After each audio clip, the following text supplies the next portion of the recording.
வணக்கம். திசைகளின் 10 மணி செய்திகள். புத்ரா ஐட்ஸ் எரிவாயு குழாய் வெடி சம்பவ பேரிடரில் குற்ற அம்சங்கள் இல்லை.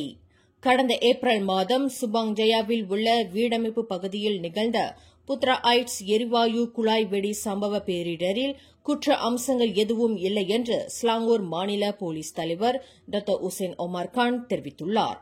கவனக்குறைவு அல்லது சதிநாச வேலையினால் இந்த தீச்சம்பவம் நிகழ்ந்தது என்பதற்கு எந்தவொரு ஆதாரமும் இல்லை என்று அவர் குறிப்பிட்டுள்ளார்.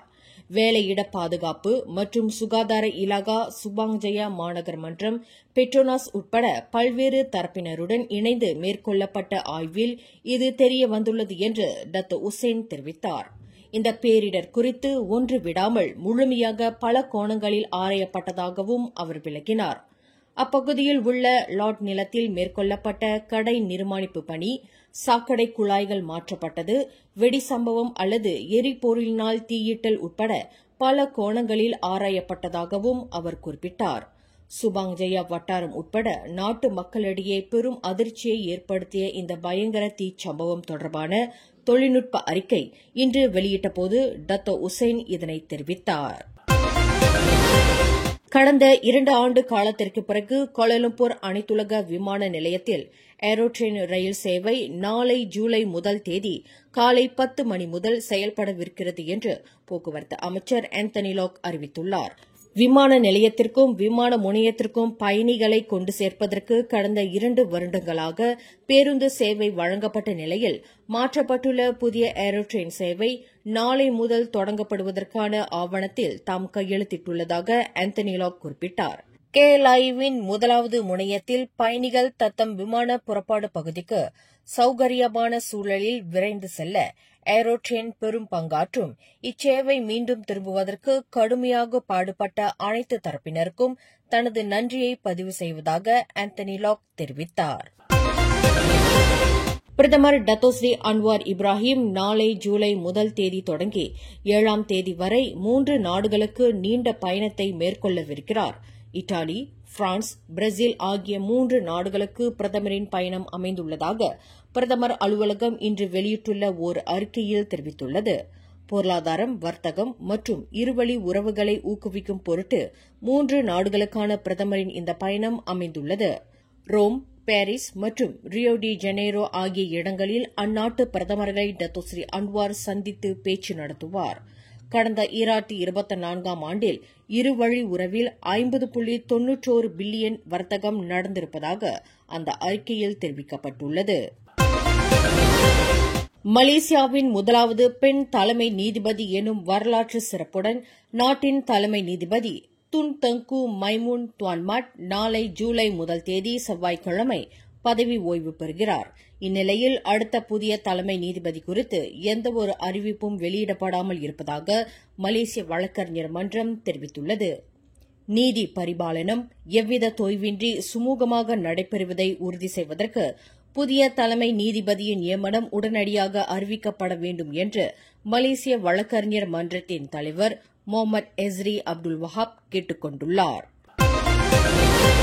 புத்ரா ஐட்ஸ் எரிவாயு குழாய் வெடி சம்பவ பேரிடருக்கு குழாய்களின் அடியில் மண் நகர்ச்சியே காரணமாகும் என்று விசாரணைக்குழு அறிவித்துள்ளது. குழாய்க்கு அடியில் உள்ள மண் வலுவிழந்து மண் அரிக்கப்பட்டதைத் தொடர்ந்து குழாயில் வெடிப்பு ஏற்பட்டு தீ ஏற்படுவதற்கு வித்திட்டுள்ளது என்று வேலையிட பாதுகாப்பு மற்றும் சுகாதார இலாகாவின் பெட்ரோல் பாதுகாப்பு பிரிவு இயக்குநர் ஊஸ்டின் சே அமட் தெரிவித்தார்.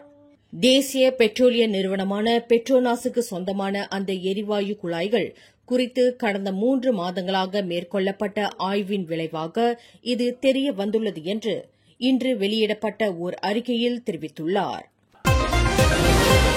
பாதுகாப்பு உத்தரவாத மோசடியை புரிந்த குற்றத்திற்காக நாட்டின் முன்னணி வங்கியான CIMB-யின் முதலீட்டு அதிகாரி ஒருவருக்கு கோலாலம்பூர் செஷன்ஸ் நீதிமன்றம் இன்று 2 ஆண்டு சிறை தண்டனை விதித்தது.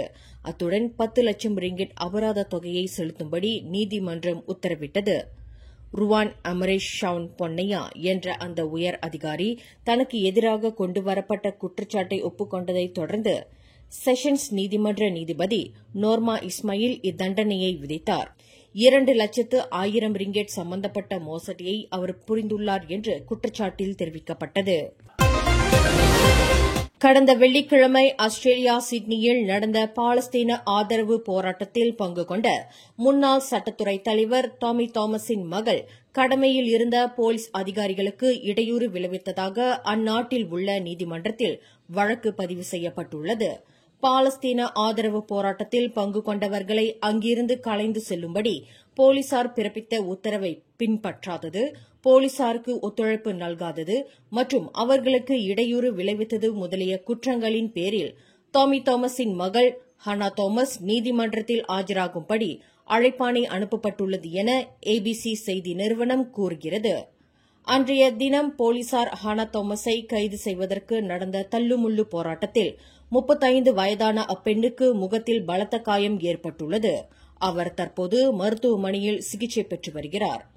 ஹன்னா தாமஸ் முகத்தில் ஏற்பட்ட காயங்கள் கடுமையானவை என்றும் இதனால் அவர் ஒரு கண் பார்வையை இழக்க நேரிடலாம் என்று அவரின் வழக்கறிஞர் பீட்டர் ஒபெரியன் தெரிவித்துள்ளார்.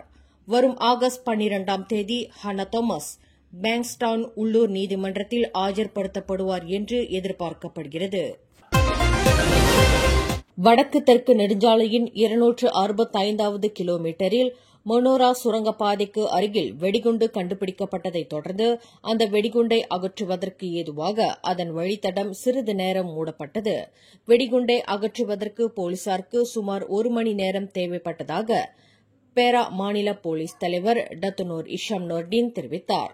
இன்று காலையில் அப்பகுதியில் பராமரிப்பு பணியை மேற்கொண்ட குத்தகை பணியாளர் ஒருவர் அந்த பழங்கால வெடிகுண்டை கண்டுபிடித்ததாக அவர் குறிப்பிட்டார்.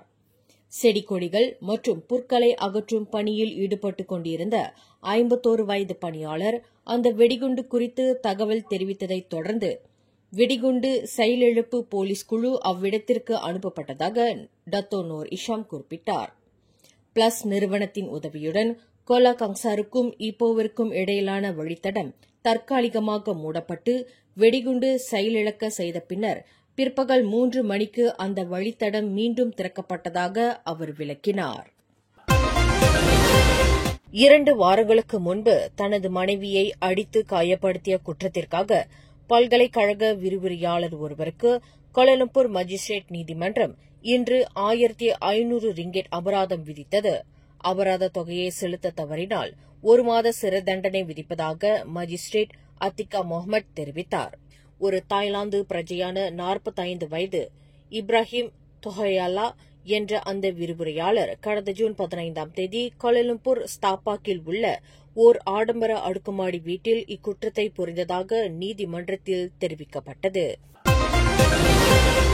UPM எனப்படும் மலேசிய புத்ரா பல்கலைக்கழகத்தின் சரவாக்கில் உள்ள பிந்துலு வளாகம் UPM சரவாக் என்று மறுபெயரிடப்படும் என்று மேன்மை தங்கிய ஸ்லாங்கூர் சுல்தான் ஷராஃபுடின் இட்ரிஷா அறிவித்துள்ளார். முன்பு சரவாக்கில் மலேசிய விவசாய பல்கலைக்கழகம் என்ற பெயரில் செயல்பட்ட பிந்துலு வளாகத்தின் 50 ஆண்டுகால பங்களிப்பை கருத்தில் கொண்டு அதன் பெயர் மறுபடியும் UPM சரவாக் என்று பெயரில் செயல்படும். UPM-இன் வியூக நடவடிக்கைகளில் ஒரு பகுதியாக மீண்டும் அப்பெயருக்கே மாற்றப்படுவதாக அவர் குறிப்பிட்டார். ஸ்லாங்கூர் புஞ்ச் அலாமில் மகா கிளினிக் என்ற பெயரில் திறக்கப்பட்டுள்ள கிளினிக்கில் தாம் எந்தவொரு பங்குரிமையையும் கொண்டிருக்கவில்லை என்று முன்னாள் பிரதமர் துன் மகாதீர் முகமது தெளிவுபடுத்தியுள்ளார். ஒரு மருத்துவராக தமது தொடக்க கால வாழ்க்கையில் மகா கிளினிக் என்று தமது பெயரில் திறக்கப்பட்ட தனது சொந்த கிளினிக் 2 கலந்தது என்றாலும் புஞ்ச் அலாமில் திறக்கப்பட்டுள்ள கிளினிக்கில் தனது நலன் சார்ந்த அம்சங்கள் எதுவும் இல்லை என்று துன் மகாதீர் விளக்கினார். லஞ்ச ஊழல் தொடர்பில் இன்று கோத்தா கினபாலு நீதிமன்றத்தில் குற்றஞ்சாட்டப்பட்டுள்ள சபாவை சேர்ந்த 2 சட்டமன்ற உறுப்பினர்களின் நிலை குறித்து மறு ஆய்வு செய்யப்படும் என்று மாநில முதலமைச்சர் ஹஜிஜி நோர் தெரிவித்துள்ளார். பொருத்தமான காலகட்டத்தில் அவர்களின் நிலை குறித்து முடிவு செய்யப்படும் என்று முதலமைச்சர் அலுவலகம் இன்று வெளியிட்டுள்ள ஓர் அறிக்கையில் தெரிவித்துள்ளது.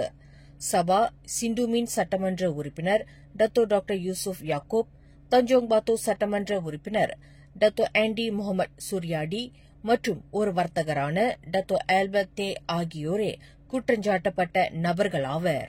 மேலும் செய்திகளை தெரிந்து கொள்ள கீழே இருக்கும் பெல் பட்டனை அழுத்துங்கள். உங்கள் மகிழ்ச்சியை வெளிப்படுத்த லைக் மற்றும் ஷேர் செய்யுங்கள். தொடர்ந்து திசைகளோடு இணைந்திருக்க சப்ஸ்கிரைப் செய்யுங்கள்.